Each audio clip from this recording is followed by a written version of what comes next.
Tugas di studio Selamat Pagi Malaysia, Munawar dan juga Raja Sofi. Silakan. Baik, terima kasih DJ CD untuk ceria pagi berkongsi berkenaan warna-warni convocation di IPT Terengganu.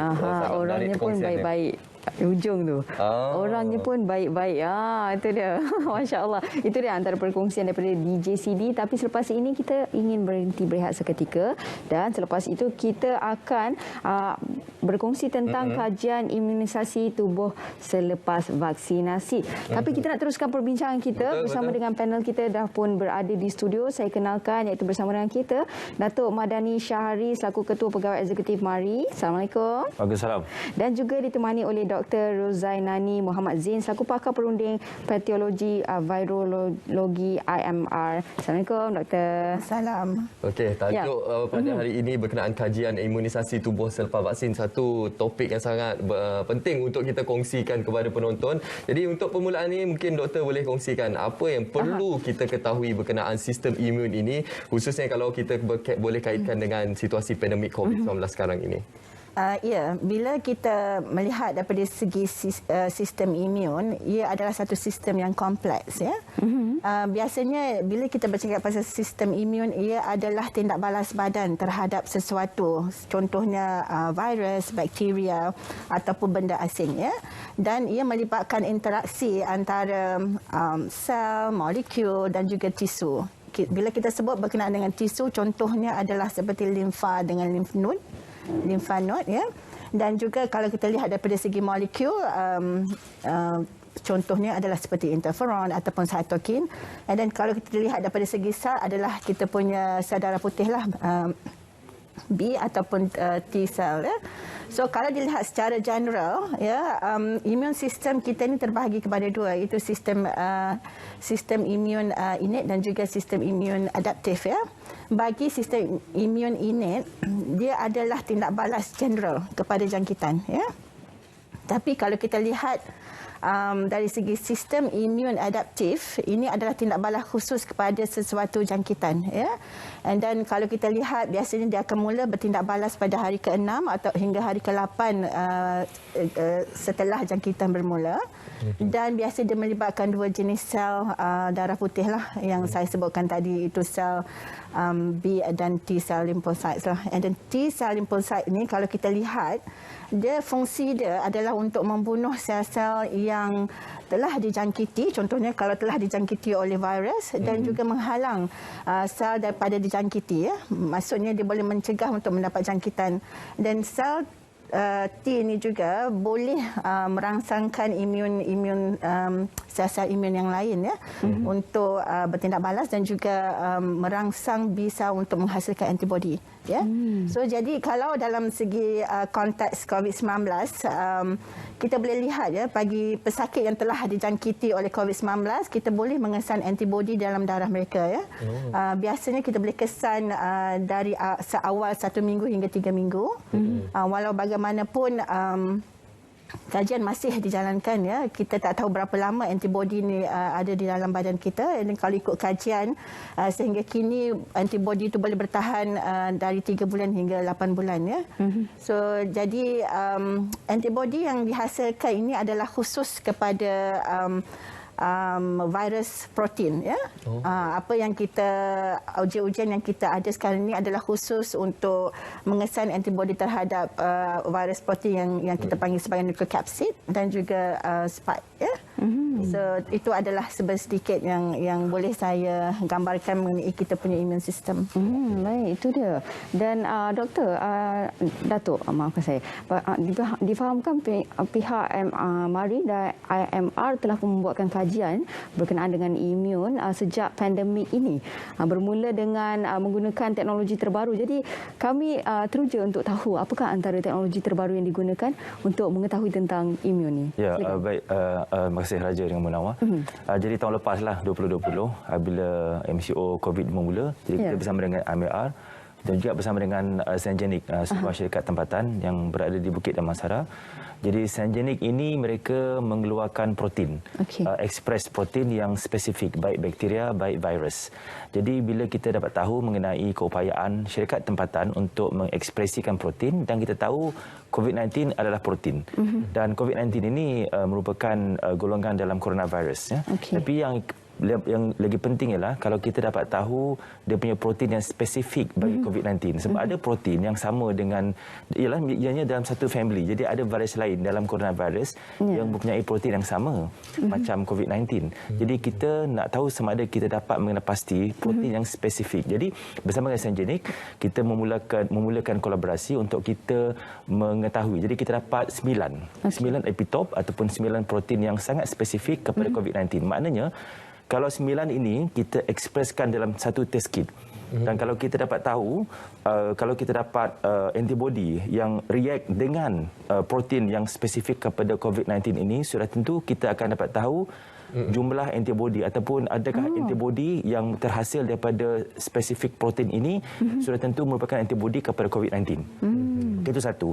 Nombor dua, kita juga nak tahu jumlah. Pasal sangat penting untuk kita mengetahui jumlah value lah, nilai antibody yang dihasilkan. Nombor dua. Nombor tiga, kita nak tahu juga sama ada antibody itu bersifat neutralizing ataupun kita panggil protektif lah.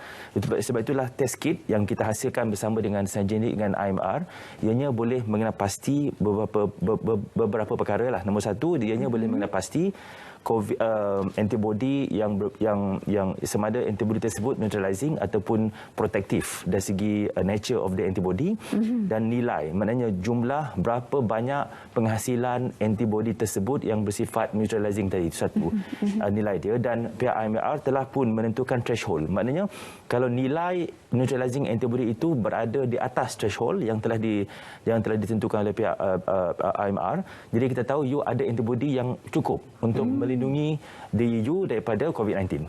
Okay? Yang lagi penting kat sini ialah seperti yang diberitahu oleh Dr. Nani tadi, kalau kita dapat infeksi jangkitan, kita pun keluarkan antibody. Kan? Maknanya sebelum imunisasi bermula dahulu, sudah ada orang yang memang ada antibody. Dan ingat, selepas vaksinasi pun kita masih lagi dapat jangkitan. Jadi terus menerus kita akan dapat penghasilan antibody. Jadi ada dua jenis antibody yang kita akan keluarkan lah. Satu, antibody yang keluar daripada vaksin. Satu ialah antibody yang keluar daripada hasil jangkitan. Jadi kita punya antibody test kit yang kita panggil ImmuSafe. Namanya ImmuSafe, IMMUSAFE, ImmuSafe. Kita dapat mengenal pasti antibody yang keluar hasil daripada reaksi vaksin ataupun hasil daripada jangkitan kuman. Jangkitan COVID-19. Jadi kita dapat tahulah. Jadi ini orang kata boleh memberi gambaran kepada pesakit, kepada orang ramai bahawa you ada antibody yang mencukupi, dan semada antibody tersebut keluarnya daripada hasil vaksin ataupun hasil vaksin, dan juga ada juga antibody yang juga keluar daripada hasil jangkitan sebab you pernah kena jangkit COVID-19 sebelum ini. Jadi itu sama kita satu knowledge lah, satu ilmu yang sebagai individu kalau kita nak tahu status imun sistem kita terhadap COVID-19, ini satu test yang kita boleh buatlah, antibody test dengan menggunakan kaedah ImmuSafe tadi. Okey, itu satu penerangan yang sangat menarik, dan juga beberapa ilmu-ilmu penting telah pun diketengahkan oleh Datuk, dan juga kita lihat kerjasama yang dilaksanakan oleh IMR dengan MARI dan juga beberapa agensi lain. Jadi sangat relevan lah khususnya dalam situasi kita berhadapan dengan pandemik COVID-19 ini. Jadi mungkin doktor boleh memperincikan lagi apa antara hasil penyidikan yang boleh kita sampaikan kepada penonton untuk kita fahami berkenaan situasi ini. Okey, kalau dilihat di Institut Kesihatan Negara ataupun lebih dikenali sebagai NIH kita mempunyai rakan institut yang lain seperti Institut Kesihatan Umum dan juga Institut for Clinical Research, dan bersama-sama juga dekat di setiap alam tu IMART pun ada, Institute for Medical Research. Jadi kita telah menjalankan beberapa kajian untuk mengenal pasti tindak balas antibody di kalangan penerima vaksin. Yang pertama adalah kajian untuk mengetahui imun antibody di kalangan petugas kesihatan selepas mengambil vaksin. That's yang pertama.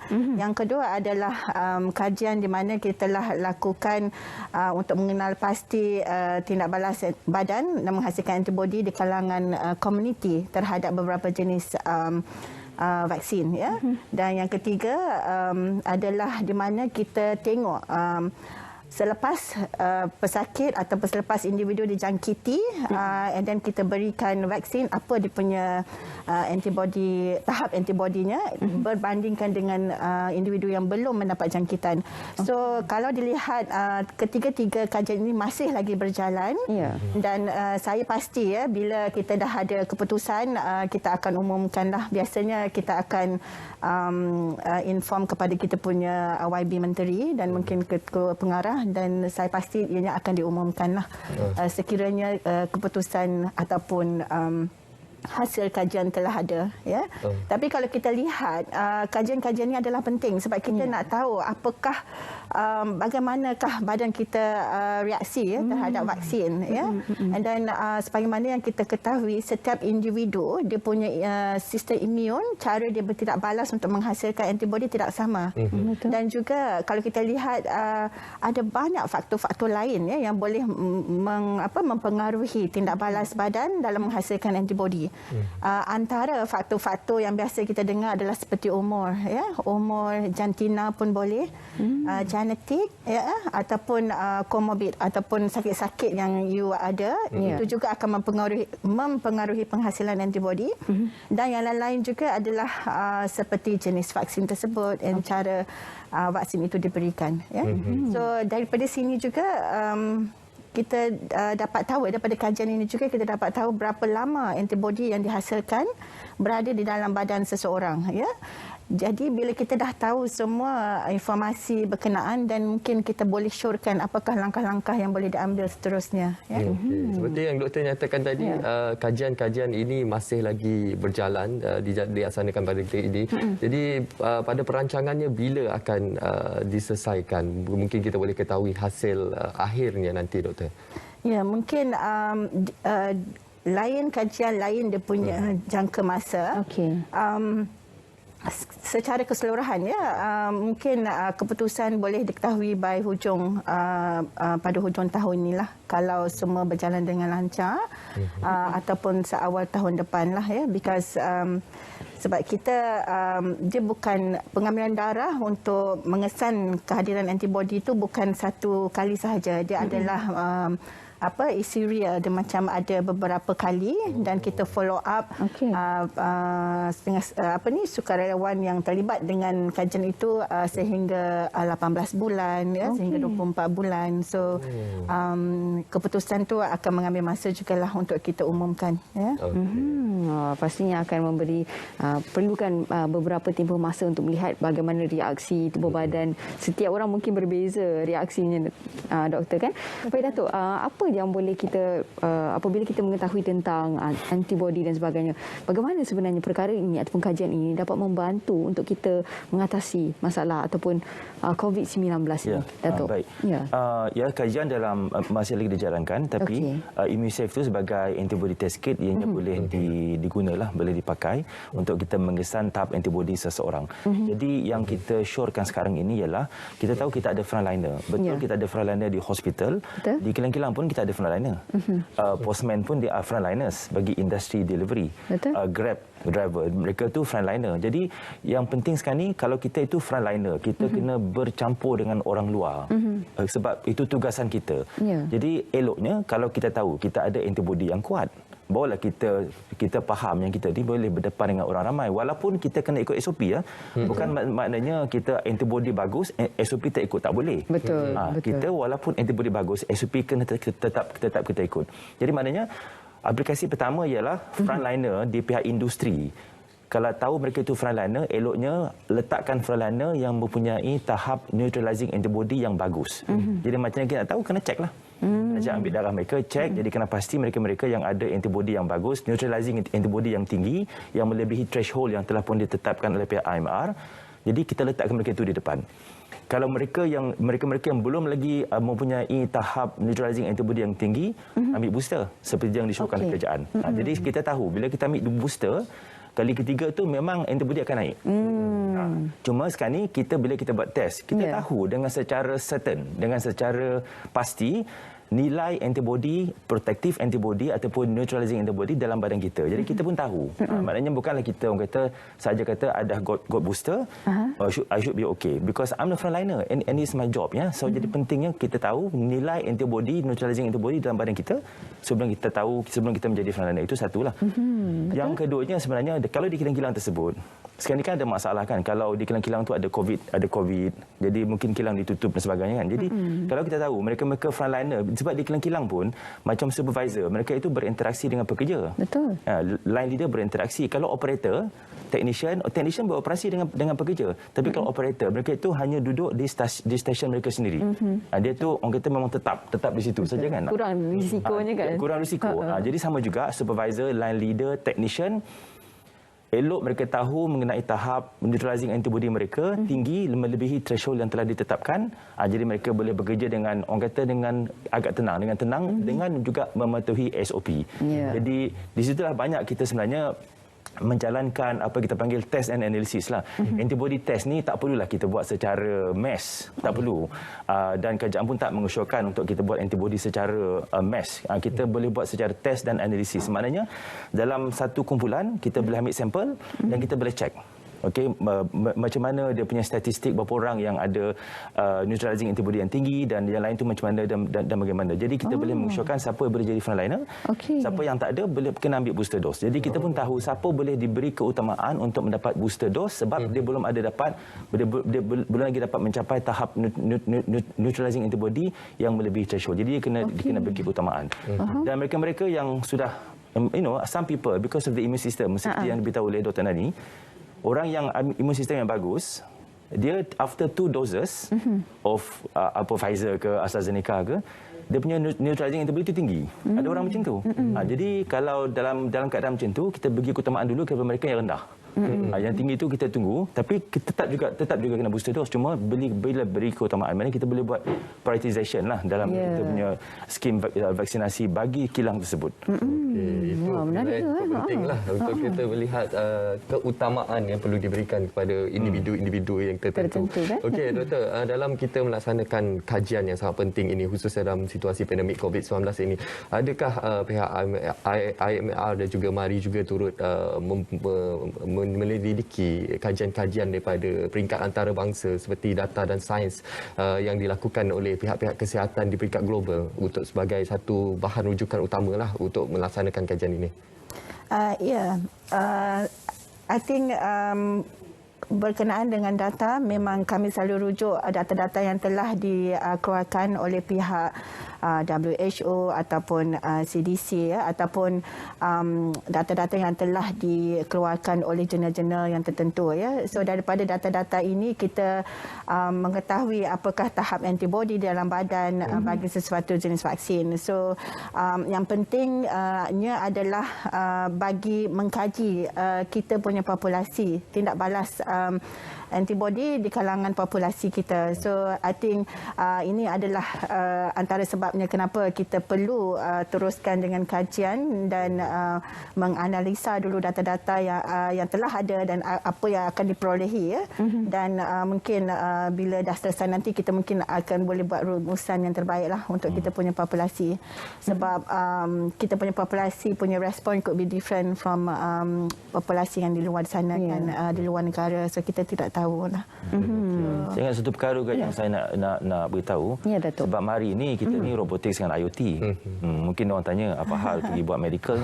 Robotik IMR medical. Kita ni lebih kepada kejuruteraan lah kan, IoT dan robotics. Jadi bersama dengan IMR kita telah mewujudkan satu lab di IMR di NIH di Setia Alam, di mana IMR ada kepakaran dia, ada lab dia apa semua. Kita letak robot kat situ. Letak robot. Jadi kita pandai robot. Kita letak robot. Jadi robot kita tu kita guna robot untuk kita buat diagnostik. Kalau dulunya dalam masa satu hari kita hanya boleh buat 152 test sebab manual kan.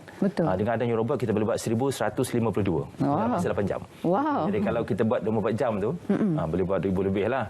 Jadi itu pentingnya otomasi. Jadi sebenarnya COVID-19 ni juga memberi peluang lah peluang kepada kita untuk kita menginovasikan proses dan segi ini ialah menginovasikan proses diagnostik di IMR. Jadi itu salah satu kolaborasi bersama dengan IMR dan juga kita memang akan expand kolaborasi bersama dengan KKM untuk kita dapat lagi orang kata embedding the engineering aspect of kita embed engineering dalam medical. So kita panggil medical engineering. Jadi kita letakkan lagi banyak inovasi, letakkan lagi banyak robotik dan IoT supaya kita dapat orang kata menginovasikan lagi proses bukan hanya segi diagnostik tapi juga dari segi pelbagai lah dalam bidang medical.